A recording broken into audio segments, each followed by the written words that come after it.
अस्सलाम वालेकुम दोस्तों, आज के इस वीडियो में आप लोगों को वीवो सेट के एक बेहतरीन फीचर के बारे में बताऊंगा जिसका नाम है top preview style. Top preview style को इनेबल कर लेने से ये होता है कि जब भी आप लोगों के पास कोई मैसेज वगैरह कोई नोटिफिकेशन आ जाएगा तो वो मोबाइल के टॉप में शो होगा। यहाँ पर टॉप में वो मैसेज और नोटिफिकेशन शो होगा। अगर आप लोग उसको डिसेबल कर लेते हो तो यहाँ पर शो नहीं होगा। उसको इनेबल कर लेने के लिए सेटिंग्स पे आ जाएं। सेटिंग्स पे आने के बाद यहाँ पर आप लोगों को ऑप्शन मिलेगा स्टेटस बार एंड नोटिफिकेशन, इस पर क्लिक कर लें। फिर यहाँ पर दूसरे नंबर पर टॉप प्रीव्यू स्टाइल का ऑप्शन है, इस पर क्लिक कर लें तो इस तरह का इंटरफेस आप लोगों के सामने खुल जाएगा। अगर आप लोगों को यहाँ से स्टेटस बार एंड नोटिफिकेशन नहीं मिल रहा है तो यहाँ से आप लोग सर्च कर सकते हो टॉप प्रीव्यू स्टाइल। ये ले लाया टॉप प्रीव्यू स्टाइल, मैं इस पर क्लिक कर लेता हूँ।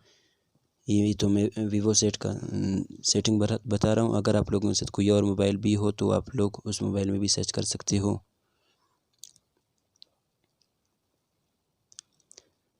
फिर टॉप प्रीव्यू स्टाइल को हमने क्लिक कर लिया तो यहाँ पर दो ऑप्शन आप लोगों को देगा। दो ऑप्शन में से सबसे पहले ऑप्शन में लिखा हुआ है बैनर और दूसरा नो प्रीव्यू।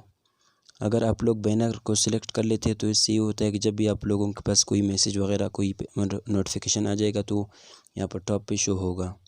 जैसा कि यहाँ पर ब्लू कलर का एक ऊपर से ऑप्शन दे रहे हैं कि यहाँ पर आप लोगों की नोटिफिकेशन या मैसेज वगैरह यहाँ पर शो होगा। अगर आप लोग नो प्रीव्यूज़ करोगे तो यहाँ पर जब भी आप लोगों के साथ कोई मैसेज या नोटिफिकेशन आ जाएगा तो यहाँ पर टॉप में शो नहीं होगा। तो आप लोगों की मर्ज़ी, जिसको भी आप सिलेक्ट करना चाहो। तो ये था आज का हमारा वीडियो। अपना ख्याल रखिएगा। अल्लाह हाफ़िज़।